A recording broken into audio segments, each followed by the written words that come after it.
तिमिरान्धस्य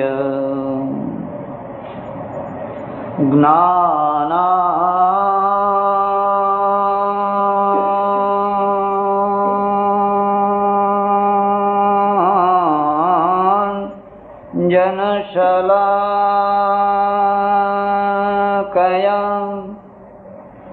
चक्षुरुन्मीलितं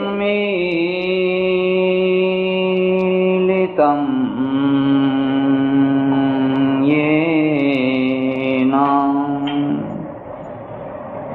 तस्मै श्रीगुरवे नमः। मूकं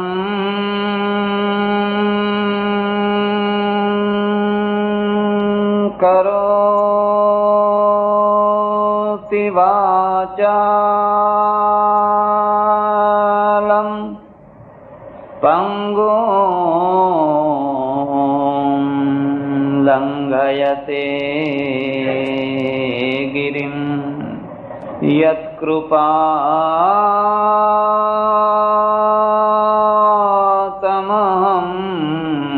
वन्दे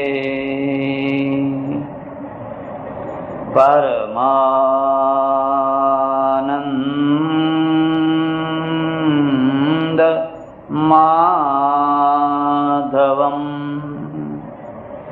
करचरणकृतं वा कायजं कर्मजं वा श्रवणनयनजं वा मानसं वा पराधं विहितमविहितं वा सर्वमेतत् क्षमस्व। जय जय करुणाब्धे श्रीमहादेव शंभो। सद्गुरुदेव कृष्ण कन्हैया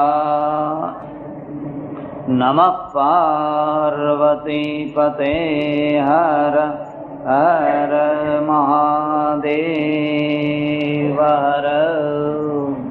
માતાઓ, બહેનો અને ધર્માભિલાષી સજ્જનો, આ વર્ષના આયોજનમાં આજનું આ છેલ્લું વ્યાખ્યાન છે.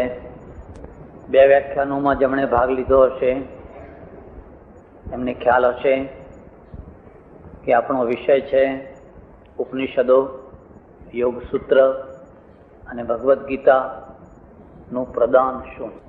ઉપનિષદો વિશે ગઈકાલે થોડી ચર્ચા કરવામાં આવી. ઉપનિષદોનું ઘણું મોટું પ્રદાન છે.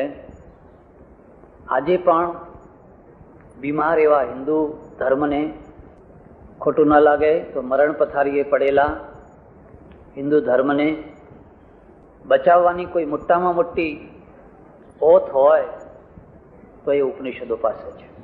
શરત એટલી છે કે તમે ઉપનિષદોને પ્રધાન બનાવો તો.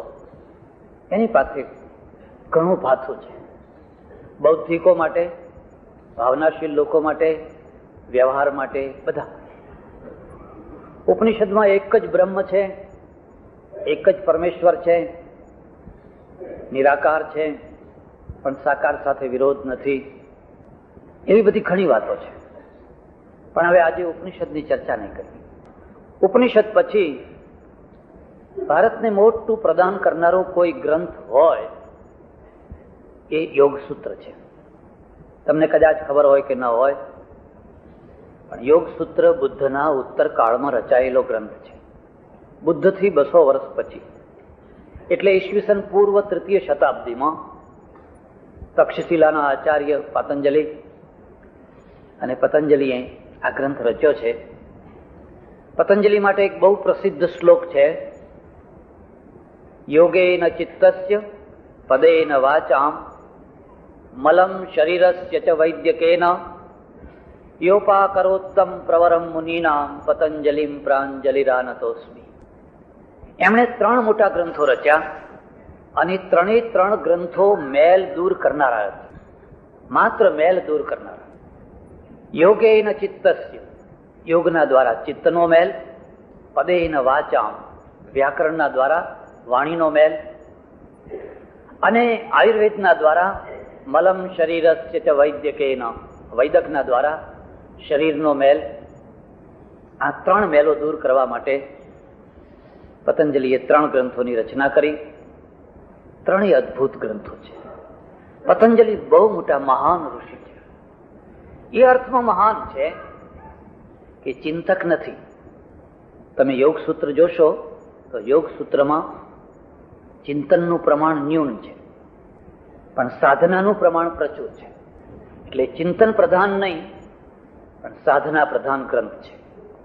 અને સાધનાનું પ્રમાણ એટલું પ્રચુર છે કે યોગ સૂત્ર આસ્તિકો માટે ઉપયોગી છે, નાસ્તિકો માટે પણ ઉપયોગી છે, જૈનો માટે ઉપયોગી છે, બૌદ્ધો માટે ઉપયોગી છે, મુસલમાનો માટે ઉપયોગી છે, ક્રિશ્ચનો માટે ઉપયોગી છે. આજે તો યોગનો સૌથી વધારે પ્રચાર અમેરિકામાં થાય છે અને વધારે સાયન્ટિફિક રીતે થાય છે. તમને કદાચ ખબર નહીં હોય, અમેરિકાની એક ચેનલ સવારના પહોરમાં 1.5 કલાક સુધી યોગના કાર્યક્રમ ટીવી ઉપર આપે છે. એક મુખ્ય બહેન હોય, 2 ગૌણ બહેનો હોય, એમના શરીર જુઓ તો રબડ જેવા ઘાટીલા, એટલા સુંદર શરીર, 1.5 કલાક સુધી એટલા આસન હોય, એટલા વ્યવસ્થિત રીતે, એટલા સાયન્ટિફિક રીતે 1.5 કલાક. અને જ્યારે ટીવીનો કાર્યક્રમ એ ચેનલનો ચાલતો હોય ત્યારે લગભગ આખા અમેરિકામાં ટીવી સામે ઉભા રહી અને લોકો એ પ્રકારના આસનો કરતા. પેલી બેન હાથ ઊંચા કરે એટલે લોકો આમ હાથ ઊંચા કરે. હું જયારે હવાઈથી જાપાન પહોંચ્યો અને વિમાનને 1.5 કલાક ઉભું રહેવું પડ્યું, કારણ કે ગેટ ખાલી નથી ટોક્યો નારીટા હવાઈ અડ્ડા ઉપર. એટલે વિમાનવાળા બહુ હોશિયાર માણસો, એને તરત જ યોગની કોઈ કેસેટ હશે એ મૂકી દીધી, વિડીયો કેસેટ. યોગની કેસેટ ચાલુ કરી એટલે પ્લેનમાં સ્ક્રીન 4 જગ્યાએ, એટલે ત્યાં કેસેટમાં યોગ બતાવવાની શરૂઆત કરી. આખું વિમાન યોગ કરવા ચાલુ કર્યું. આપણને તો કે શરમ આવે તો આપણાથી આવું થાય, આપણાથી આવું થાય. વિવેકાનંદે છે ને એક જગ્યાએ એક બહુ સરસ વાત લખી છે. એમણે લખ્યું છે, સંન્યાસીઓ માત્ર ગુફામાં ના બેસી રહેશો, બહાર નીકળો, સાંજ પડે એટલે વોલીબોલ રમો, ક્રિકેટ રમો. તમને ખબર છે સૌથી વધારેમાં વધારે બીમારી સાધુઓને હોય છે સંસારીઓ કરતા, સૌથી વધારે. અને એનું એક કારણ છે કે કૃત્રિમ જીવન છે, બનાવટી જીવન છે, બેઠાડું જીવન છે. એના કારણે વધારે બીમાર રહે છે. હવે વિવેકાનંદે તો લખી દીધું, પણ માનો કે તમે સણોસરાથી બહુ મોટી ભાવના લઈને મને મળવા આવ્યા હો અને મારે આશ્રમમાં જયારે તમે પગ મૂકો ત્યારે હું વોલીબોલ રમતો હું, તો તમે કેવી છાપ લો? કઈ પ્રકારની છાપ લો? અરે મારા, તો વોલીબોલ જ રમવું હતું, પછી સાધુ શું કામ થયા? ત્યારે હવે તમે જ બતાવો શું કામ થયા? વોલીબોલ તો છોકરા રમે. પશ્ચિમની પાસે એક જીવન છે, 80 વર્ષનો ડોસો પણ રમતો હોય સાંજે. 70-75 વર્ષની ડોસી હોય પણ આટલી ઊંચી એડીનો પેલા પહેર્યા હોય, પેલું લીલું પીળું બધું ચોપડ્યું હોય, અને આમ જતી હોય ને સીધા પગ આમ સટ આમ આમ આમ આમ, પેલો તાજીઓ જેમ ડોલતો જાય એવી રીતે નહીં, ધાડ જતી હોય. એમના શરીર, એમની પાસે આરોગ્ય છે, બાવડાનું જોર છે, મસ્તિષ્કમાં છે. આપણે એમની પાસેથી શીખવાનું છે, નિંદા નથી કરવાની. એટલે યોગેન ચિત્તસ્ય પદેન વાચામ. વાણીની અશુદ્ધિ શું છે? વાણીની અશુદ્ધિ છે અશુદ્ધ વ્યાકરણથી અશુદ્ધ ઉચ્ચારણ. અને એ તો વ્યાકરણના દ્વારા જ દૂર થઈ શકે. એ મેલ છે. શરીરનો મેલ બીમારી છે, પરસેવો મેલ નથી. પરસેવો તો જરૂરી છે. શરીરની બીમારી છે એ રોગ છે, બીમારી છે, એ મેલ છે. અને શરીરમાં જો કોઈ બીમારી ના હોય એવા શરીરમાંથી આપોઆપ એક ચમક નીકળશે, એક સુગંધ નીકળશે. પેલું આમ નહીં છાંટો તો એ સુગંધ નીકળશે. તમારે અનુભવ કરવો હોય તો કરજો. હેલ્ધી જે બાળક છે ને, આરોગ્યવાળું નાનું બાળક 1.5-2 વર્ષનું, તમે એનું શરીર સૂંઘી જોજો. કોઈ ફેક્ટરી અત્તર ના બનાવી શકે એટલી સુંદર સુવાસ એના શરીરમાંથી આવે છે. કોઈ ફેક્ટરી ના બનાવી શકે, કુદરતે મૂકેલી છે સુગંધ. કોઈ વૃદ્ધ માણસના શરીરને સૂંઘી જોજો, કારણ કે રોગ બધા ઉભરાઈ રહ્યા છે. હવે એની નજીક બેસવાની ઈચ્છા નથી. આરોગ્ય છે, એ આરોગ્યની સાથે બે વસ્તુઓ આપોઆપ સંકળાયેલી છે. તમારા શરીરમાંથી એક સુગંધ અને તમારી ચામડી ઉપર એક ચમક, એક તેજસ્વીતા. બાળક કેમ ચમકતું હોય છે, એટલે કાલિદાસને લખવું પડ્યું છે કિમિવહિ મધુરાણામ મંડનમ નાકૃતિના. ખબર હશે, જે શકુંતલાના માટે લખ્યું કિમિવહિ મધુર. એને વલકલ પહેર્યા છે, પેલા પાંદડા ખોસ્યા છે, પણ છતાંય રૂપાળી લાગે છે. કિમિવહિ મધુરાણામ મંડનમ નાકૃતિના. આ 3 મહેલો છે. એ 3 મહેલોને દૂર કરવા માટે જાણે 3 ગ્રંથો લખ્યા. 3 સાધનાના ગ્રંથો. અને આની વિશેષતા એ છે કે માત્ર સાધનાના ગ્રંથો છે, એટલે એમાં વાદ વિવાદને પ્રશ્ન જ નથી. ઈશ્વર સાકાર છે કે નિરાકાર, આત્મા અણુ છે કે પરમાણુ છે કે વ્યાપક છે, એવો કોઈ વિવાદની જગ્યા છે. તમે જે માનતા હોય માનો, ઈશ્વરને માનો ના માનો તમારી ઈચ્છા છે. પણ હું તમને એટલી જ વાત કહેવા માંગુ છું કે તમારું ચિત્ત છે ને, એ તમને દુઃખ દે છે. તમારું મન તમને દુઃખ દે છે. તમે તમારા મનથી ત્રાસી ગયા છો. અને જો તમે તમારા મનથી ત્રાસી ગયા હો તો એના માટે મારી પાસે સાધના છે. અને એ સાધના એટલી સાયન્ટિફિક સાધના છે, એટલી સરસ સાધના છે, તમને ભાગ્યે જ એનો વિરોધ કરવાનું મન થાય. એટલે એમને યોગને 8 ભાગમાં વહેંચી નાખ્યો છે. અષ્ટાંગ યોગ 8 ભાગમાં વહેંચી નાખ્યો છે. યમ, નિયમ, આસન, પ્રાણાયામ, પ્રત્યાહાર, ધારણા, ધ્યાન, સમાધિ. 8 ભાગ. એમાં પહેલા જે 2 ભાગ છે એ ફાઉન્ડેશન છે, એ માત્ર ફાઉન્ડેશન છે. યમ, નિયમ, એના ઉપર બુદ્ધની અસર છે, મહાવીરની અસર છે. તમારું મસ્તિષ્ક એટલું ખુલ્લું રાખજો કે તમારા ઉપર કોઈની અસર પડી હોય એને તમે સ્વીકાર કરી શકો અને કૃતજ્ઞતા પૂર્વક સ્વીકાર કરી શકો. બુદ્ધ અને મહાવીર આ બંને જે ધર્મ મૂક્યો લોકોના આગળ, એની એક ખાસ ખાસિયત છે. દાખલો એક તમને આપો. બુદ્ધે કહ્યું ધર્મ એટલે શું? શીલ, સમાધિ અને પ્રજ્ઞા. 3 પાયા ઉપર આખો ધર્મ. શીલ, યજ્ઞો કરો, હવન કરો, ફલાણું કરો, એક પગે ઉભા રહો, ઊંધા માથે લટકો, એવું કઈ નહીં. શીલ, સમાધિ અને પ્રજ્ઞા. શીલથી સમાજનું ચારિત્ર બને છે. સમાધિથી તમારી આંતરિક ભૂમિકા શુદ્ધ થાય છે અને પ્રજ્ઞાથી તમારી બુદ્ધિ ખીલે છે. આ 3 જ્યાં દ્રઢ થતા હોય, સ્થિર થતા હોય, એનું નામ છે ધર્મ. આમાં કોઈ વિરોધ કરવા જેવી વાત છે? આમાં કોઈ ન ગમવા જેવી વાત છે? ચોટી રાખો તો ધર્મ, દાઢી રાખો તો ધર્મ, એના ઉપર કોઈ ભાર ન હતો. એમ વેદ કે એનું નામ ધર્મ, ગીતા કે એનું નામ ધર્મ, ફલાણો ગ્રંથ કે એનું નામ ધર્મ, એવું નહીં. એમને એક જ વાત નથી, શીલ, સમાધિ અને પ્રજ્ઞા. આવી જ રીતે તત્વાર્થાભિગમ સૂત્ર છે જૈનોનું. એનું પહેલું જ સૂત્ર છે શ્રદ્ધા, જ્ઞાન, શ્રદ્ધા અને ચારિત્ર. આ 3 જ્યાં હોય એનું નામ છે ધર્મ. એની પાછળ એક કથા છે. કોઈ શ્રાવકના ત્યાં એ લખેલું, શ્રદ્ધા અને જ્ઞાન ધર્મ છે. કોઈ મુનિ આવેલા ગોચરી લેવા માટે, કોલસો ઉપાડીને એના આગળ જોડી દીધો, ચારિત્રાણી, ત્રીજો શબ્દ મૂકી દીધો, અને આ 3 જ્યાં ભેગા થાય એનું નામ છે ધર્મ. પછી સમ્યક શબ્દ લગાવી દીધો. એટલે આ બંનેની અસર તમે જુઓ તો પતંજલિ ઉપર છે, કારણ કે પતંજલિ બંનેથી 200 વર્ષ પછી થયા છે. અને પતંજલિ બુદ્ધ અને મહાવીરના ઉપર જો અસર તમે સ્વીકાર કરી શકો તો બુદ્ધ અને મહાવીર ઉપર કપિલની અસર છે.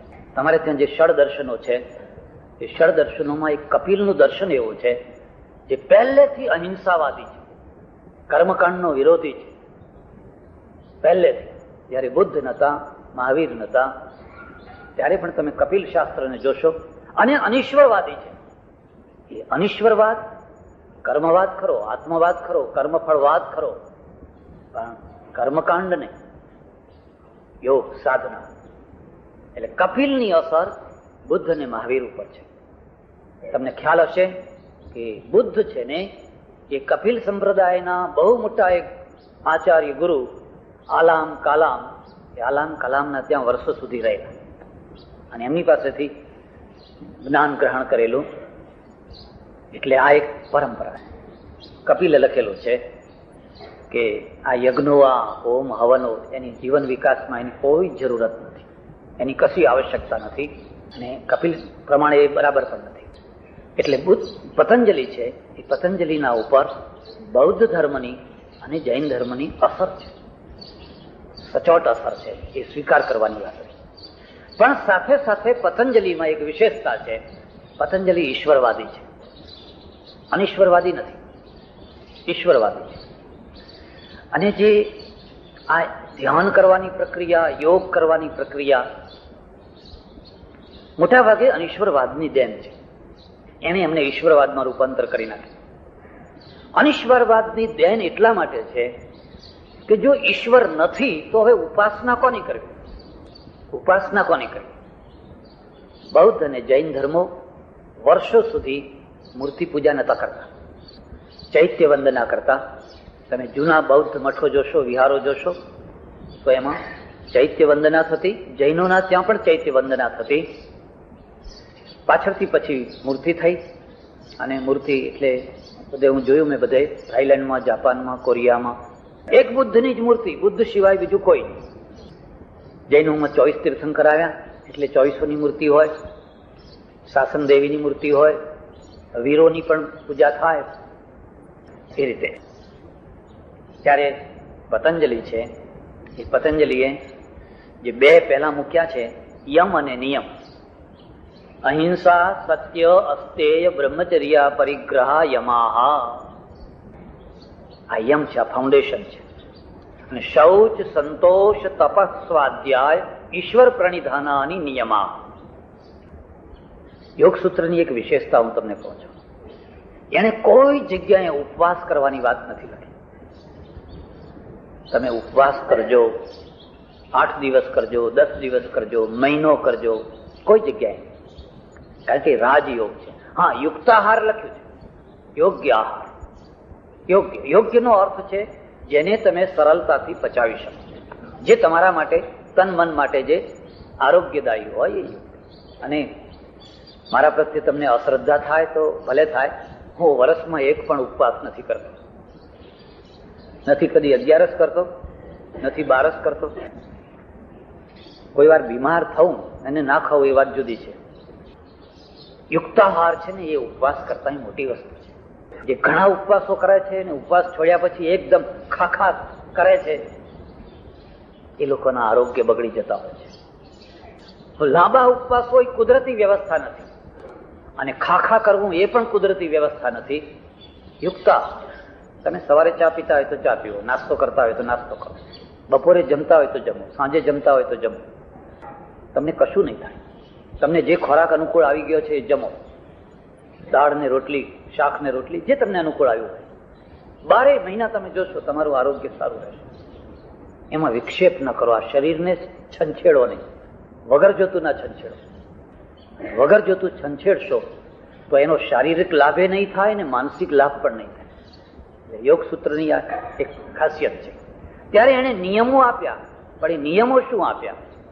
શૌચ, પવિત્ર રહે શારીરિક, સંતોષ, શૌચ, સંતોષ, તપ, અને તપની વ્યાખ્યા કરી છે.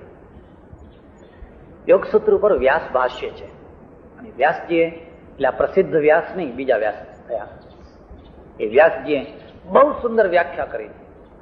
તપ એટલે ભૂખ્યા રહેવું, એક પગે ઉભા રહેવું એવું નહીં. ધર્માચરણ કરતી વખતે જે કષ્ટો આવે એ કષ્ટોને હસતા હસતા સહન કરવા, એનું નામ તપ. હા, લોક ભારતી ઊભી કરવી હોય અને કષ્ટો ના આવે એવું કદી બને જ નહીં. એ કષ્ટોને તમે હસતા હસતા સહન કરી લો છો, તમે તપસ્વી છો. વાસ્કોડી ગામા તપસ્વી છે, કોલંબસ તપસ્વી છે, કારણ કે એના તપનું ફળ એના દેશને મળે છે, રાષ્ટ્રીય તપ છે. આ સંસ્થા માટે જેમણે તપ કર્યું અને આજે તપ કરવું પડતું હશે, કોઈ ગ્રાન્ટ મેળવવી હોય, કોઈ મદદ મેળવવી હોય, કોની કોની દાઢીમાં હાથ નહીં નાખવા પડતા હોય, કોને કોને નહીં મના, કોને કોને સલામો નહીં પડતી, એ બધું જે કરવામાં આવે છે ને એ તપ છે. અને વાંચ્યું તપ નથી. આપણા દેશનું તો દુર્ભાગ્ય હું સમજુ છું કે આ દેશમાં જેટલો ત્યાગ અને વૈરાગ્ય છે અને જેટલું તપ છે, દુનિયાના કોઈ દેશમાં આટલું નથી. એટલા ત્યાગીઓ આ દેશમાં રહે છે, એટલા વૈરાગ્યો આ દેશમાં રહે છે, એટલા તપસ્વીઓ આ દેશમાં રહે છે. પણ વાંચ્યું બધું સંતાન વિના, એનું કોઈ પરિણામ નહીં, એનું કશું પરિણામ નહીં. ત્યારે આ તપ પરિણામ આપે છે. આમાંથી સેંકડો વિદ્યાર્થીઓને નવું જીવન મળે. જ્યારે તમે એક સંસ્થા ઊભી કરો છો, એક પ્રવૃત્તિ ઊભી કરો છો અને એ પ્રવૃત્તિમાં તમને અશાંતિ થાય છે, આ બધું ચલાવવું કઈ રમત વાત છે? કોઈને કંઈ ખોટું લાગ્યું, કોઈને કંઈ ખોટું લાગ્યું, કોઈને કંઈ ખોટું લાગ્યું. એ અશાંતિને તમે સહન કરો છો અને હજારોને એમાંથી શાંતિ મળે છે, તો તમારી અશાંતિ એ તપ છે નહીં. યોગસૂત્ર પણ એ તપ બતાવે છે. ધર્માચરણ કરતી વખતે, સત્યાચરણ કરતી વખતે જે તમને કષ્ટ પડે, પ્રતાપને કષ્ટ પડ્યું, માનસીને ના પડ્યું. માનસીની 10 આંગળીઓ ઘી કેળા, માનસીને કોઈ કષ્ટ ના પડ્યું. પ્રતાપને તપ પડ્યું, વનનો થઈ ગયો, ઘાસની રોટલી પણ ટાઈમ ઉપર ના મળે. એટલે રાષ્ટ્રીય તપ છે, રાષ્ટ્ર માટેનું તપ છે. અને ગાંધીજીએ પણ એ તપ કર્યું. ગાંધીજી ધારી હોત તો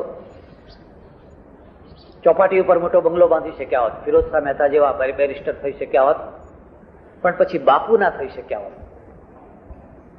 પછી ફિરોઝ શાહ મહેતા થઈ શક્યા હોત, પણ એ તો બાપુ થયા. કેટલું કષ્ટ ભોગવી. એટલે એને તપની વ્યાખ્યા કરી છે. મારે ત્યાં કહું તમને તપ છે. અહીંયા એટલા લોકો તપસ્વીઓ, એટલા અમારા કેટલાક સાધુઓ તો 6 મહિના સુધી ઉભા રહેતા હોય છે ગામની ભાગોળે.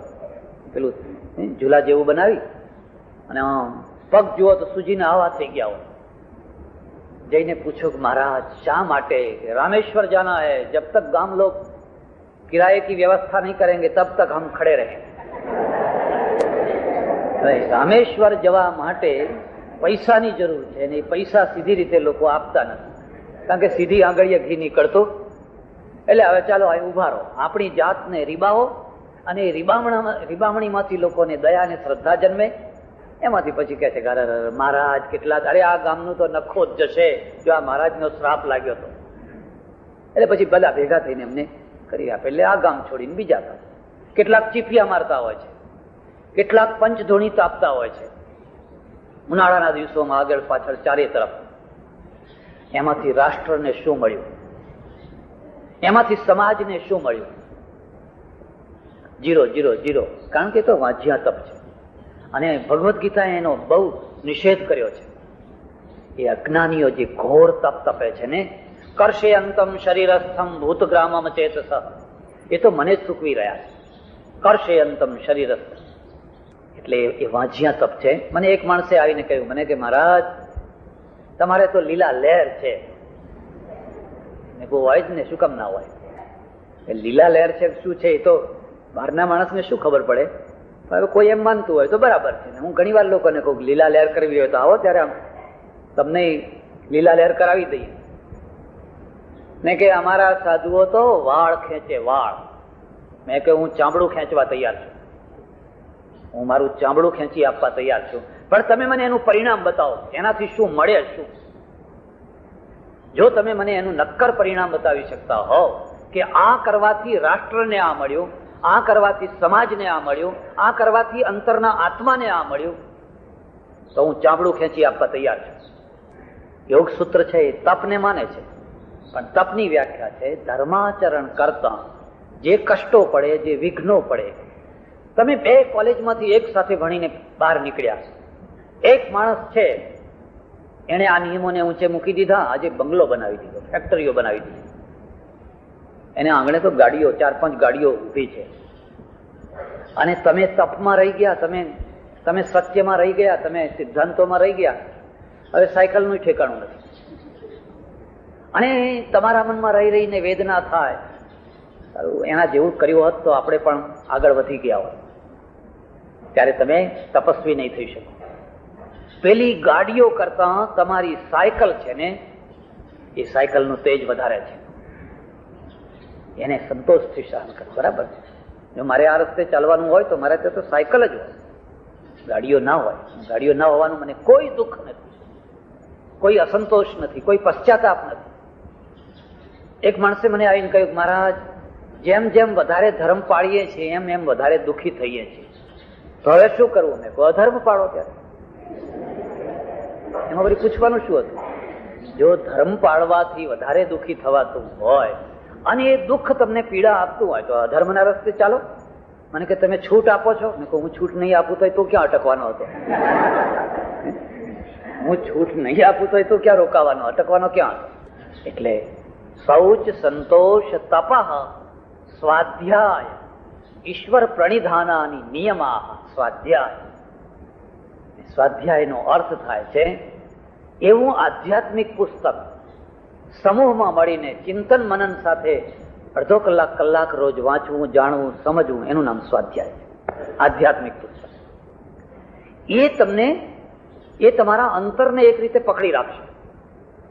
અને ઈશ્વર પ્રણિધાનાની નિયમા, જે તમારો ઈષ્ટદેવ હોય, જે તમારો ઈશ્વર હોય, જેને તમે માનતા હો, એના આગળ સંપૂર્ણ ભાવથી, શરણાગતિથી આત્મનિવેદન કરી દેવું, આ નિયમ બતાવે. હું લાંબી ચર્ચામાં નહીં ઉતરું. આ તો ફાઉન્ડેશન છે. પછી 2 ક્રિયાઓ બતાવી છે. ક્રિયાઓ 2 જ છે, આસન અને પ્રાણાયામ. તમને નવાઈ લાગશે, યોગ શબ્દને એટલો ભારે, એટલો બધો બોझिल બનાવી દીધો છે. અરે એમાં યોગ તો આપણાથી ના થાય, તો કોઈ ગિરનારમાં, કોઈ ફલાણા, નહીં. અહીંયા ખેચરી મુદ્રા નથી, અહીંયા નેતી નથી, ધોતી નથી, બસ્તી નથી, કુંજર ક્રિયા નથી. એ હઠયોગ છે અને એ અકુદરતી છે. હું તમને ભલામણ કરું છું, કદી એ ચક્કરમાં પડશો નહીં તો બીમાર થઈ જશો. ડોક્ટરે તમારી બીમારીને નહીં મટાડી શકે. આ રાજયોગ છે, પતંજલિનો રાજયોગ છે. રાજયોગમાં 2 જ ક્રિયાઓ છે અને 2 અત્યંત સરળ, આસન અને પ્રાણાયામ. જે તમને ઠીક લાગે, યોગ્ય લાગે એ પ્રકારનું કોઈ એક આસન. અને આસનની સિદ્ધિ ધીરે ધીરે ધીરે ધીરે થતા અડધો કલાક, કલાક, 2 કલાક, 3 કલાક આપોઆપ તમને બેસતા ભાવે એ આસન છે. અને પછી શ્વાસની ઉપરની જે પ્રક્રિયા, એનું નામ છે યોગ. અને એ પણ બહુ સરળ છે, બહુ સરળ છે. શ્વાસની ગતિને મંદ કરીને પ્રાણ વત્તા આયામ. આયામનો અર્થ છે વિસ્તાર. આયામનો અર્થ થાય છે ફેલાવવું, વિસ્તરવું. એ પ્રાણને વિસ્તાર, જે તમે 15 સેકન્ડમાં લો છો એને 20 સેકન્ડમાં, પછી 25 સેકન્ડમાં, પછી 40 સેકન્ડમાં, પછી 1 મિનિટમાં, એમ એનો વિસ્તાર કરો. લેતા અને મુક્તા, લેતા અને મુક્તા. તમે એનો જેટલો વિસ્તાર કરી શકો એટલો વિસ્તાર કરો છો. એ બસ એનું નામ પ્રાણાયામ છે. અને પ્રાણાયામ શા માટે છે? પ્રાણ બંધનમ હિ સૌમ્ય મનઃ. ઉપનિષદ. એ સૌમ્ય, આ જે મન છે ને, એ મનનું બંધન પ્રાણ છે. મનને બંધાવાનો ખૂંટો પ્રાણ છે. તમારે અનુભવ કરવો હોય તો કરજો. તમારું મન સૌથી વધારેમાં વધારે છટકેલું ક્યારે રહે છે? મન ઉપરનું નિયંત્રણ સૌથી વધારેમાં વધારે ક્યારે ખોઈ બેસો છો? જ્યારે તમે સૂઈ જાઓ છો. તમે પથારીમાં સૂતા નહીં કે તમારા મન ઉપરનો તમામ કાબુ છૂટી ગયો. પછી મન છે ને, એના સંસ્કારો પ્રમાણે, વાસના પ્રમાણેના વિચારો આયામ ઉભો કરી દેશે ને તમે એને રોકી નહીં શકો. તો સૂતી વખતે મન ઉપર કાબુ કેમ નથી રહેતો? કારણ કે મનના ઉપર કાબુ રાખવાની જે પ્રક્રિયા છે ને, એ કરોડરજ્જુમાં છે. કરોડરજ્જુમાં છે. અને કરોડરજ્જુ તમે સીધી રાખો, આ યોગ છે. એટલે ગીતાના 6થા અધ્યાયમાં પણ એ આવશે. શુચૌ દેશે પ્રતિષ્ઠાપ્ય સ્થિર માસનમાત્મનઃ નાત્યુચ્છ્રિતમ નાતિ નીચમ ચૈલાજીન કુશોત્તરમ તત્રૈકાગ્રમ મનઃ કૃત્વા યત ચિત્તેન્દ્રિય ક્રિયા સમવિશ્યાસને યુંજાદ યોગમાત્મ વિશુદ્ધયે સમમ કાય શિરોગ્રીવમ. 6થો અધ્યાય. સમમ કાય શિરોગ્રીવમ ધારયન નચલમ સ્થિર સંપ્રેક્ષ નાસિકાગ્રમ સ્વમ દિશાંશ્ચાનવલોકયન. આ કરોડરજ્જુ છે ને એમાં તમારું મન છે, અને એ જેટલી સીધી હશે ને એટલું જ તમે તમારા વિચારો ઉપર, તમારા ઉપર કંટ્રોલ રાખી શકશો. જ્યાં એ ઢીલી થઈ નહીં, જ્યાં આડા પડ્યા નહીં, જ્યાં આમ પડ્યા નહીં, એ કરોડરજ્જુ સાથે સંકળાયેલું જે મનનો તંતુ છે એના ઉપરથી તમારો કંટ્રોલ છૂટી જશે. એટલે પ્રાણાયામ માટેની અનિવાર્ય શરત છે કે પ્રાણાયામ હંમેશા કરોડરજ્જુને સીધી રાખીને જ કરી શકાય. પડ્યા પડ્યા, આડા પડ્યા પડ્યા પ્રાણાયામ ના કરી. હા, શ્વાસને વિસ્તાર કરી શકે. એટલે આ બે જ ક્રિયાઓ છે. પછી જે બાકીનો 4 છે, ધારણા, ધ્યાન, પ્રત્યાહાર, ધારણા, ધ્યાન અને સમાધિ, એ ક્રિયા નથી, એ પરિણામ છે, એ ફળ છે. 2 ને 2 4 ને જીવનમાં ઉતારવાની શરૂઆત કરી નહીં કે એના પરિણામ મળવા લાગ્યા. પ્રત્યાહારનો અર્થ થાય છે, વચ્ચે એક વાત કહી દઉં એટલે તમને ખ્યાલ આવશે. ઘણા વર્ષો પહેલા એક જગ્યાએ, એક ગામડામાં હું રહ્યો તો 2-4 ભક્તો મળવા આવ્યા. મને કે મહારાજ પ્રત્યાહાર જાણો છો? મેં કંઈક થોડી વાત જાણું છું, તમને બતાવું. એટલે મેં મારી શક્તિ સમજણ પ્રમાણે બધી બતાવી. મને કે ના તમને હજુ ગરુ મળ્યા નથી. એમ કે હશે, બરાબર છે. હવે મેં કીધું તમે બતાવો ત્યાં. મને કે જમીએ ને જમ્યા પછી જે ઓડકાર આવે ને એનું નામ પ્રત્યાહાર. પગે જ લાગો, બીજું કઈ કરવાનું હોય? આ કયા ગુરુએ તમને આ બતાવ્યું? અરે કે અમારા તો બહુ પહોંચેલા ગુરુ છે. એમણે કહ્યું કે જમી રહ્યા પછી જે ઓડકાર આવે, પછી એ ઓડકારનું નામ છે આહાર ને પ્રતિઆહાર. આહાર અને પ્રતિઆહાર એટલે પ્રત્યાહાર. અર્ધદગ્ધ. પ્રત્યાહાર શું છે? આહ્રિયંતે ઇતિ આહાર. જેનું આહરણ કરવામાં આવે એ આહાર છે. ને આહાર, આંખનો આહાર, નાકનો આહાર, કાનનો આહાર વગેરે વગેરે 5 ઇન્દ્રિયો ના આહાર છે. આંખનો આહાર રૂપ છે, નાકનો આહાર ગંધ છે, કાનનો આહાર શબ્દ છે, જીભનો આહાર રસ છે વગેરે વગેરે 5 જે આહાર છે, એ આહારોના પ્રત્યે જીવ માત્રનું સહજ આકર્ષણ છે. સહજ ખેંચાય છે. એને ખેંચવો નથી પડતો, પણ એ સહજ ખેંચાયેલો જીવ રહે છે. એ આકર્ષણની જગ્યાએ પ્રત્યાહાર થાય. પ્રત્યાહાર થાય એટલે પેલી મીરાને લખવું પડ્યું, ઉલટ ગઈ મેરી નયન પુતલિયા. ઉલટ ગઈ મેરી નયન પુતલિયા. મારી જે આંખની જે પુતળીઓ હતી ને ઊંધી થઈ ગઈ. હવે જે સામે જોવાનું છે ને એની જગ્યાએ અંદરનું જોવાનું ગમે છે. આ ઊંધી જે પુતળીઓ છે એ પ્રત્યાહાર છે. આ પહેલું પરિણામ છે. તમને અત્યાર સુધીની જે સાધના કરી એ સાધનાનું પહેલું પરિણામ. એક બીજી વાત તમને કહું છું, કોઈની આંતર ભૂમિકાને સમજવી હોય, તપાસવી હોય, જાણવી હોય, જો કે હું તમને ભલામણ કરું છું, કોઈને ના તપાસશો, પોતાની જાતને જ તપાસજો. કોઈને ના તપાસશો. પણ કદાચ તમારી ઈચ્છા થઈ જાય તો એના માટેનો આ સરળ ઉપાય છે કે આ જે 5 આહારો છે, એ 5 આહારો પ્રત્યેનું એનું આકર્ષણ કેટલું છે, બસ આ સરળમાં સરળ ઉપાય છે. એ 5 આહારોના જે ઢાળ છે ને ઢાળ ઉપર એ કેટલો દોડી રહ્યો છે કે ચડી રહ્યો છે, બસ એ ચડવું એ પ્રત્યાહાર છે, નીચે દોડવું એ આહાર છે. એટલે પ્રત્યાહાર. પછી ધારણા, ધ્યાન, સમાધિ એની માત્રા છે. બાર માત્રાઓ વધારતા જાઓ તો એક ટાઈમ એવો તમને આવે કે તમારું ધ્યાન સ્થિર થાય, તમારી સમાધિ સ્થિર થાય. એ ચર્ચાને વધારે વિસ્તાર નહીં કરું, પણ ફરીને મારે તમને આટલી જ વાત કરવાની છે કે યોગ સૂત્રમાં ઈશ્વર છે, એક જ ઈશ્વર છે. સાધના છે, સ્પષ્ટ સાધના છે. અબીલની જરૂર નહીં, ગુલાલની જરૂર નહીં, ગંગાજળની જરૂર નહીં, જમના જળની જરૂર નહીં. ધરો લાવજો, દાબડો લાવજો, 24 નદીઓના નીર લાવજો, 12 કુવાના જળ લાવજો, એવું કશું નથી. એ બધા કર્મકાંડ છે. એ બધા કર્મકાંડ છે. એમાં એકે નથી. માત્ર જે કંઈ છે ને એ જીવનને સીધું સ્પર્શતું છે અને એનું નક્કર પરિણામ તમને અહીં દેખાવા માંડે એવું. પણ યોગ સૂત્રમાં શું નથી, શું વસ્તુ નથી? તો યોગ સૂત્રમાં સમાજ નથી, યોગ સૂત્રમાં રાષ્ટ્ર નથી. ઉપનિષદોમાં પણ આ જ દશા છે. ઉપનિષદોમાં આત્મા છે, પરમાત્મા છે, કર્મની મીમાંસા છે, બધું ઘણું છે. પણ ઉપનિષદોમાં શું નથી? રાષ્ટ્ર નથી. હોય તો કઈ અછડતો ઉલ્લેખ નહીં જેવો હોય, બહુ ભાર દઈને નહીં, થોડો ઘણો હોય. સમાજ નથી, માનવતા નથી. રિસર્ચ કરજો. એટલે તમારે ત્યાં મધર ટેરેસા નથી પેદા થતી.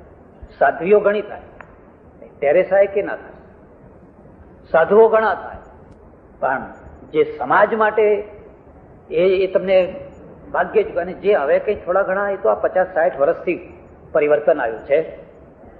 વિવેકાનંદના પછી પરિવર્તન આવ્યું છે. વિવેકાનંદના ઉપર ક્રિશ્ચિયાનિટીની અસર છે. અમેરિકા ગયા એટલે ત્યાંથી એમણે જોયું કે ભાઈ મારે રામકૃષ્ણ મિશનની સ્થાપના કરવી. એ મિશનના સંન્યાસીઓ એવા હોય જે દવા આપતા હોય, જે અનાજ આપતા હોય, જે ઇન્જેક્શન આપતા હોય, ખાલી આશીર્વાદ જ આપતા હોય એવા નહીં.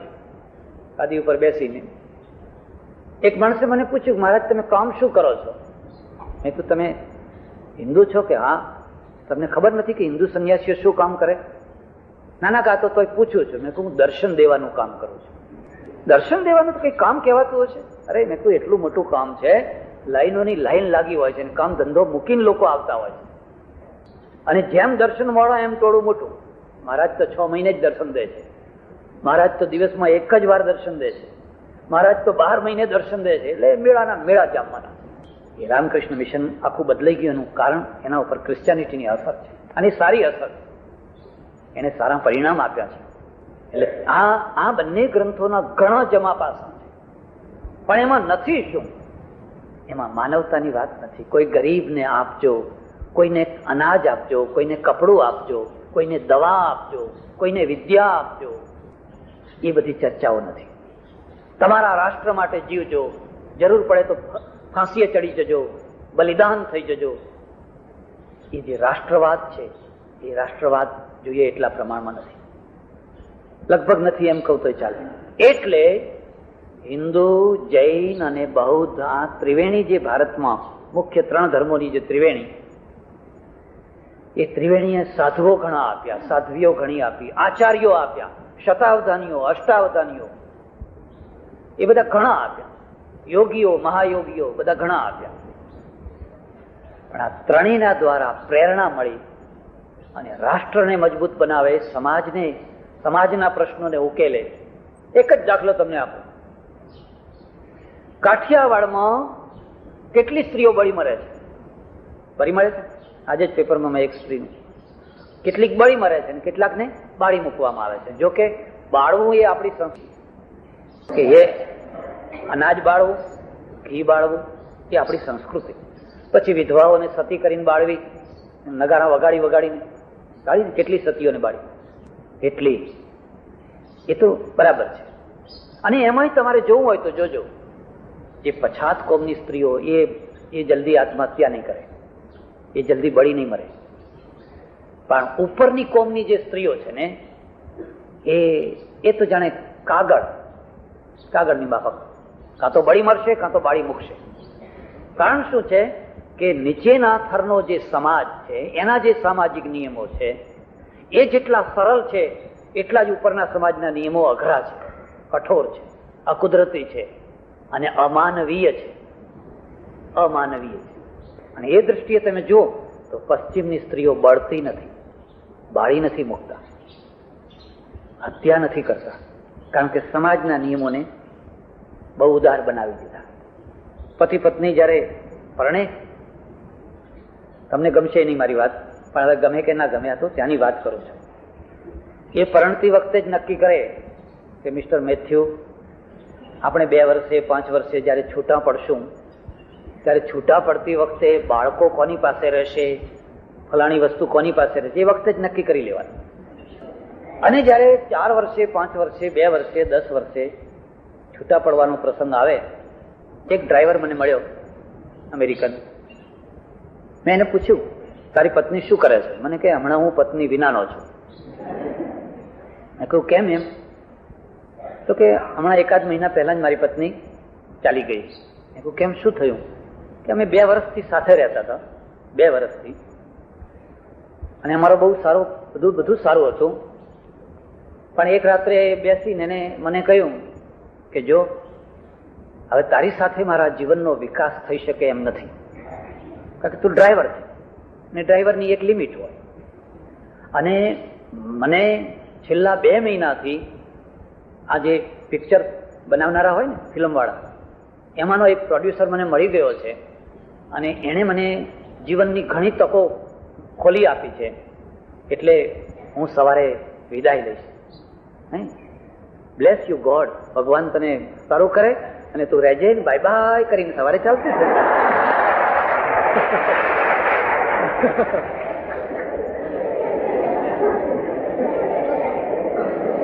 મેં કહ્યું તો તારે એને રોકવી હતી ને, તેને રોકી કેમ નહીં? મને કે અમારે ત્યાં રોકવાનો રિવાજ જ નથી. હવે તું શું કરીશ? એ કઈ નહીં, આપણે વળી બીજું ખોડશું પાછું. બીજું ખોડશું. બહુ સરળતાથી એ ભેગા મળી શકે છે, બહુ સરળતાથી જુદા થઈ શકે છે. અને જુદા થયા પછી ખેલદિલી પૂર્વક એકબીજાને સામા મળે તો બાય બાય કરે. હસ્ત મેળાપ કરવો હોય તો પેલું એ કરે. એ પેલી સ્ત્રી બીજા જ દિવસે બીજા પુરુષને લઈને સામે આવતી હોય અને આ પુરુષ અહીંથી જતો હોય તો એને અભિનંદન, સુખી રહો, આનંદથી રહે. આપણે તો નાક કાપી નાખીએ, માથું કાપી નાખીએ, શું એનો ભાવ બગાડી નાખીએ, એના ઉપર તેજાબ છાંટીએ, એનું મોઢું બગાડી નાખીએ. પેલી સંસ્કૃતિ જો તમને ના ગમતી હોય તો આ નાક કાપવાની સંસ્કૃતિને કઈ ગૌરવ લેવા જેવી તો નથી. અરે એ તે કઈ જીવન છે? જૂથ છૂટા પડી જવું. એના પોઈન્ટને સમજવા. પેલી સ્ત્રી છે એ કહે છે કે મારા જીવનના વિકાસ માટે અહીં તક જ નથી, અને જો હું પેલી ફિલ્મ લાઈનમાં જાઉં તો ત્યાં તો મારા માટે ઘણી ઊંચી તકો છે. એટલે શાંતિથી પ્રસ્તાવ મૂકીને વિદાય થાય છે. અને એ રીતે એમના સમાજના દૂષણો છે એ આપણે સમજી શકીએ છીએ. પણ એનું જમા પાસું એ છે કે સ્ત્રીનું નાક નથી કાપતા, એને બાળી નથી મૂકતા, એને રીબાઈને કાયમ માટે ત્યક્તા નથી બનાવતા, કે પોતે ત્યક્ત નથી થતા. બરાબર, તું તારી રીતે જીવન જીવું, હું મારી રીતે જીવન જીવું. આ એમના જીવનનું જમા પાસું છે. ત્યારે આ બધા જે મેં ગ્રંથો કયા બંને, એ ગ્રંથોમાં સમાજ જીવનની ચર્ચા નથી, માનવતાની જોઈએ એવી ચર્ચા નથી. અને ચર્ચા નથી એટલે અમે બધા આડકતરી રીતે થયા. માનો કે કબીર એ કઈ ઉપનિષદ વાંચી નથી થયા. એ તો સંત પરંપરા અમારી એક જુદી પરંપરા છે. એ શાસ્ત્રીય પરંપરા નથી, એ સંત પરંપરા છે. અને એ સંત પરંપરાની પણ ખાસિયત છે. હું એમ માનું છું કે આ દેશની હિન્દુ પ્રજાને જો બચાવી હોય તો આ સંતોએ બચાવી છે, અને આદર્શો પૂરા પાડ્યા હોય તો સંતોએ પાડ્યા. પેલાની પાસે તો શુષ્કતા જ છે, નિરસતા જ છે, અને બળદની પેલી ગાંચીના બળદની લીટીઓ છે, ફર્યા કરો આમાં ને આમાં. પેલા સંતો લીટીઓ તોડે છે, બહાર નીકળે છે. એટલે જલારામે કહ્યું, જો આપે ટુકડો તો હરી થાય ટુકડો. અને ટુકડો કોને આપવાનો? જે આંગણે આવે બધા. ત્યારે હિન્દુ પ્રજા માટે એક એવા ધર્મગ્રંથની જરૂર હતી ને છે, જે ગ્રંથમાં સમગ્રતાની દ્રષ્ટિ, રાષ્ટ્રની દ્રષ્ટિ હોય, માનવતાની દ્રષ્ટિ હોય, સમાજની દ્રષ્ટિ હોય, વૈજ્ઞાનિક અભિગમ હોય, વ્યક્તિના પ્રશ્નો હોય, કુટુંબના પ્રશ્નો હોય, સમાજના પ્રશ્નો હોય, જેને એક સમગ્ર દ્રષ્ટિ કહીએ. એવા ગ્રંથનું નામ છે ભગવદ્ ગીતા. ભગવદ્ ગીતા. ભગવદ્ ગીતામાં ઉપનિષદોનું તત્વચિંતન છે, યોગ સૂત્રનો યોગ છે, પુરાણોની થોડીક પૌરાણિકતા પણ છે. ભગવદ્ ગીતામાં પુરાણનો અંશ પણ છે. આજે મહાભારત જોઈને તમે આવ્યા હશો, મેં જોયું નથી, પણ મેં પેપરમાં વાંચ્યું કે વિશ્વરૂપ દર્શન બતાવવાનું બતાવ્યું. એ વિશ્વરૂપ દર્શન જે બતાવવું ને એ પૌરાણિકતા છે. એક સાથે હજાર માથા વાળો ભગવાન બતાવવો એ પૌરાણિકતા છે, એ લોજિક નથી. અને અર્જુનને બતાવ્યો છે એમાં પૌરાણિક અંશ પણ છે. એ પ્રસંગમાં તો તમને ખ્યાલ હશે, એ રૂપ જોઈને અર્જુન રાજી ન થયો, ગભરાઈ ગયો, એકદમ ધ્રુજવા માંડ્યો, થરથર થરથર થરથર થરથર. પૃચ્છામિ ત્વામ કો ભવાન ઉગ્ર રૂપ. આ ઉગ્ર રૂપ તમે કોણ છો? તમારી દાઢમાં, તમારી દાંતોમાં ઓહો કેટલા લોકો કચડાઈ ગયા છે, બ્રહ્માંડોના બ્રહ્માંડ જાણે ચાવી રહ્યા હો, એવા તમે કોણ છો? તેનૈવ રૂપેણ ચતુર્ભુજેન સહસ્રબાહો ભવ વિશ્વમૂર્તે. દયા કરો, મારે આ રૂપ નથી જોઈતું, પેલું હતું એનું એ છે. તેનૈવ રૂપેણ ચતુર્ભુજેન.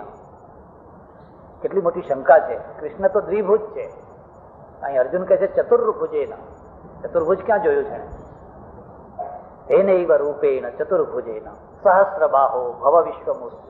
એ વિશ્વમૂર્તિ મને એ 4 ભુજા વાળું હતું એનું એ રૂપ બતાવો. આ રૂપ મારાથી જોયું નથી. કોણ છો તમે? અને કૃષ્ણે શું જવાબ આપ્યો ખબર છે? હું કોણ છું તારે જાણવું? કાલોસ્મી લોકક્ષયકૃત પ્રવૃદ્ધ. હું કાળ છું, મહાકાળ. હું વિષ્ણુ છું, હું નારાયણ છું, એવો ઉત્તર નથી આપતો. કાલોસ્મી, હું તો મહાકાળ. બતાવો મને એક ચીજ જે મારી દાઢમાં ના આવી હોય. કોઈ એવી વસ્તુ છે જે કાળના ગાલમાં ના આવતી? કાલોસ્મી લોકક્ષયકૃત પ્રવૃત્તિ. કેમ આટલી બધી વિકરાળતા લઈને કેમ તમે આવ્યા છો? લોકોનો નાશ કરવા માટે. ભગવાન તેને નાશ કરો છો, કારણ કે નાશમાંથી જ સર્જન છે, વિસર્જનમાંથી જ સર્જન છે. જો વિસર્જન થાય જ નહીં તો કદી પણ સર્જન થઈ શકે. તમે 8-10 વર્ષના હતા, એકદમ સુંદર એવા ને એવા કાયમના માટે તમને એવા ને એવા રાખવામાં આવે તો કદી તમે વૃદ્ધ જ ના થાવ તો નવી દુનિયાને ચાન્સ જ ના રહે. એટલે તમે ધીરે ધીરે ધીરે હવે વૃદ્ધાવસ્થાએ પીળા પાંદડા થઈ ગયા, પાકી ગયા. બસ હવે એક પવનના ઝોકાની જરૂર છે, પડી જશે. કેટલા પડી આ ધરતી ઉપર. અને તરત જ થોડાક દિવસો પછી, પાનખર ઋતુ પછી તરત જ વસંત શરૂ થશે અને ઝીણી ઝીણી કોંપળો શરૂ થશે. પીપળાના જે નવા પાન આવે એના જોજો કેટલો એમાં ચળકાટ કેટલો હોય છે. પણ એ ચળકાટ કોની કૃપાથી આવ્યા? પેલા પીળા પાંદડા પડ્યા એના કારણે આવ્યા. જો પીળા પાંદડા ચોંટી રહ્યા હોત તો એ પીળા પાંદડા કે અમારે નથી ખરવું, નથી ખરવું ને નથી જ ખરવું. મારી વાતને તમે સમજી નહીં શક્યા. મારી વાત કહેવાની છે એનો ભાવ તમે ન સમજી શક્યા. આપણા ત્યાંના પીળા પાંદડા દિલ્હી ને ગાંધીનગરની ખુરશીથી ખરવા જ નથી માંગતા. હવે સમજે તમે? તમારે અભિધામાં કહેવું પડ્યું. એ ખસી જતા રાજીનામું આપતા પેલા લોકોને આવડે, તરત ખસી જતા. અને ખસી ગયા પછી ખબર ના પડે ક્યાં ખસી ગયા, શું થયું, કઈ. એટલે એક એવા ગ્રંથની જરૂર હતી જે ગ્રંથ એક સમગ્રતાનું અવલોકન કરતો હોય. સમગ્રતા. અને સમગ્રતાના અવલોકનમાં સૌથી પહેલામાં પહેલું જે અવલોકન મૂક્યું ને એટલું ભીષણ અવલોકન મૂક્યું છે. નથી ઉપનિષદમાં કે નથી યોગ સૂત્રમાં. માનો કે યુદ્ધ આવીને પડ્યો છે. ગીતા ક્યાં ગુફામાં રચાયેલો ગ્રંથ નથી. કોઈ શાંતિથી કોઈ ઋષિએ બેઠા બેઠા લખ્યો હોય એવો ગ્રંથ નથી. ગીતા તો યુદ્ધના મેદાનમાં પ્રગટેલો ગ્રંથ છે, જ્યાં શસ્ત્રો ખણખણી રહ્યા છે, શંખ વાગી ચૂક્યા છે. તત શંખાશ્ચ ભૈર્યશ્ચ પણવા નક ગોમુખા સહસૈવાભ્યન્યંત સશબ્દસ્તુ મૂલો ભવત. હાહાકાર બંને તરફથી યોદ્ધાઓ તૈયાર થઈ રહ્યા છે. એ વખતે રચાયેલો ગ્રંથ છે. ઉપનિષદમાં કોઈ યુદ્ધની ચર્ચા આવે છે? યોગ સૂત્રમાં કોઈ યુદ્ધની ચર્ચા આવે છે? બીજા જે જૈન કે બૌદ્ધ આગમો શાસ્ત્રો છે એમાં કોઈ યુદ્ધની ચર્ચા આવે છે? અને આવે છે તો કયો પક્ષ લઈને આવે છે? અહીંયા તમે આ વિશેષતા જોશો કે અર્જુન શસ્ત્ર છોડી દે છે, શસ્ત્ર મૂકી દે છે. મારે યુદ્ધ નથી કરવું. શા માટે? પેટ માટે? અરે હું ભીખ માગીશ, ભીખ માગીને ખાઈશ. ભોગ માટે? આ તો રુધિરથી ખરડાયેલા ભોગ છે. અને કોને મારીને? શ્યાલા સંબંધિનસ્તથા આચાર્ય પિતર પૌત્રા શ્યાલા સંબંધિનસ્તથા એતાન હંતુમિચ્છામિ જ્ઞતોપી મધુસૂદન. મધુસૂદન, આ બધા ભેગા થઈને મને મારી નાખે ને તોય મારે આ યુદ્ધ નથી. કેટલી મોટી ઉત્થાનિકા છે. અને આ ઉત્થાનિકા ઉપર બૌદ્ધ ધર્મની અસર છે, મહાવીરની અસર છે. કૃષ્ણ ઉત્તર પક્ષી છે, પૂર્વ પક્ષી નથી. કૃષ્ણે તો આટલું જ કહેવું હતું કે આથી વધારે રૂડું શું? તારે યુદ્ધ નથી કરવું, તારે ભોગ નથી જોતા, તારે રાજ્ય નથી જોઈતું, તારે કશું નથી જોઈતું. ચાલો રથ વાળો પાછો અને જાઓ હિમાલયની ગુફામાં, હાવ સંન્યાસી અને નારાયણ નારાયણ કરીને જીવન કરો પૂરું. આ તો બહુ સરળ કામ હતું. પણ એ સરળ કામમાં ઘાણ કોનો નીકળવાનો હતો?